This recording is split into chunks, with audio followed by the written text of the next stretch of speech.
Paz e luz para todos nós, aqui o Vladimir Teixeira e sejas bem-vindo ou bem-vinda em nosso canal sobre literatura espiritualista. Eis, mais um vídeo resenha e espero que vocês gostem. Miriam Pretes ou Miriam de Oxalá, nasceu e cresceu em família kardecista, e desde jovenzinha ouvia as reuniões em casa organizada pelo seu pai, que sempre a orientou para desenvolver a mediunidade de forma saudável e racional. Miriam de Oxalá, além de ser oradora, também publicou por algum tempo artigos em jornais e revistas kardecistas. Mas como ela bem reconhece, não tinha boas impressões da Umbanda, pois achava que era coisa do baixo astral. Porém, sua vida teve uma reviravolta de 360 graus e ela acabou em um lugar chamado Sociedade Espírita Nossa Senhora dos Navegantes em Porto Alegre, onde foi atendida por um médium que trabalhava com Preto Velho João de Angola. Em um ato subsequente ela acabou vestindo branco, calçou as sandálias da humildade e se tornou umbandista. Antes do livro Umbanda Crença, Saber e Prática, ela escreveu 2 livros, sendo aquele que mais repercutiu foi o Desvendando a Umbanda pela Palas Editora em 1994.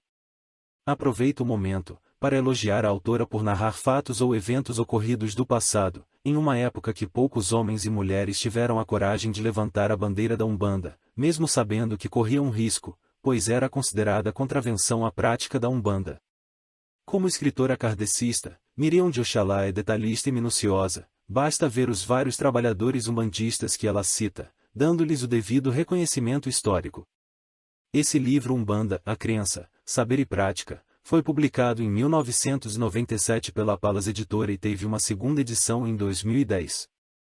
O livro, conforme o sumário, tem 208 páginas, com 14 capítulos, um glossário, o que é sempre muito bem-vindo e uma bibliografia básica de pesquisadores renomados.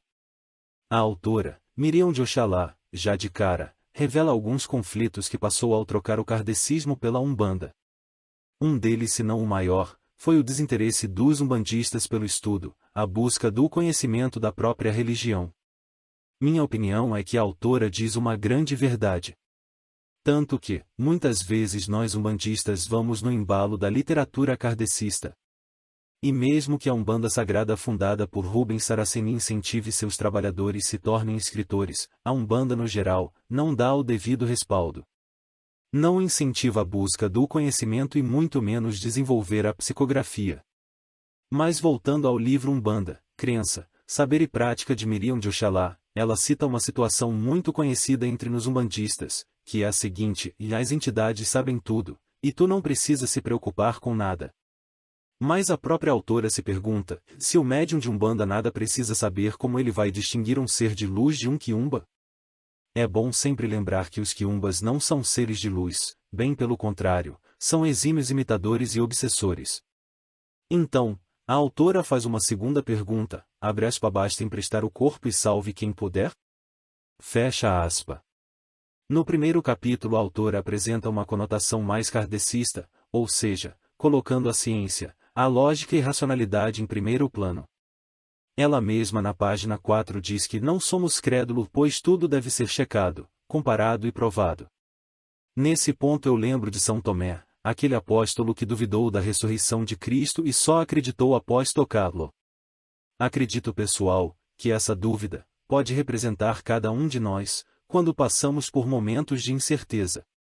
Por outro lado, isso também pode nos ajudar a entender que Deus não rejeita a necessidade de certeza ou de convicção de alguns.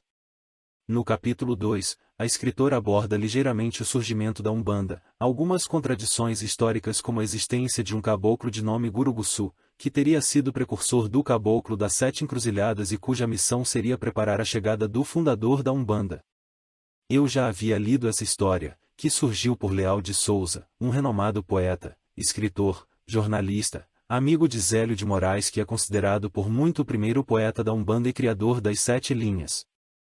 Achei muito legal a explicação científica dada no capítulo 5 do Porquê de Exu detestar a ionização da atmosfera e de alguns ambientes. Diz a autora que quanto menos evoluído for o espírito, mais sofre a influência terrestre em sua estrutura psíquica. Então jocosamente a autora questiona como podem Exus e Pombagiras adorarem pousar para flechas e refletores. Mas hoje em dia com celulares se mostra tudo ou quase tudo, e eu pessoal não me surpreendo mais com imagens e vídeos dos mais variados tipos, até de rituais que deveriam ficar entre quatro paredes. Mais adiante a autora faz um questionamento muito interessante e polêmico. Para aqueles que definem orixá como uma energia primordial, Miriam de Oxalá diz que energia é matéria, e matéria não pensa, pois quem pensa é o espírito. Assim, ela vai apresentando questionamentos e reflexões bem ao estilo kardecista, ou seja, com lógica, coerência, bom senso e ciência. Sinceramente pessoal, para mim em alguns momentos o livro se torna chato, porém em outros ele acaba por fornecer bons argumentos.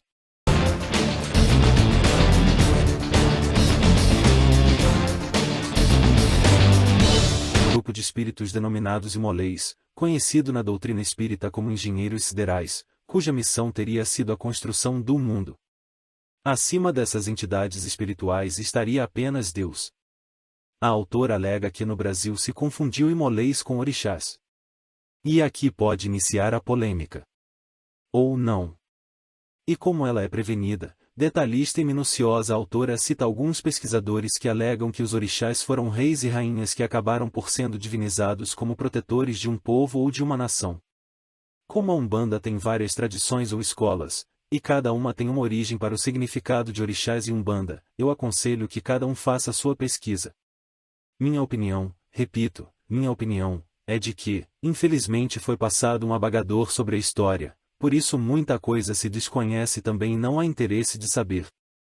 Em outros capítulos a autora aborda a questão do uso do sangue animal, o sangue verde ou vegetal e lembra que o orixá das folhas é Ossanha, tanto que na tradição iorubá há a possibilidade de se fazer o culto a um orixá somente com folhas, pois existem algumas folhas que podem substituir o sangue animal. Mais adiante ela aborda no capítulo 9 o tema sintonias vibratórias como ondas curtas, longas, ultracurtas, luzes e cromoterapia, tudo podendo ser utilizado por médiuns que ousem estudar e que tenham a devida autorizações de seus guias. Coisa quase que impossível de se pensar em Umbanda.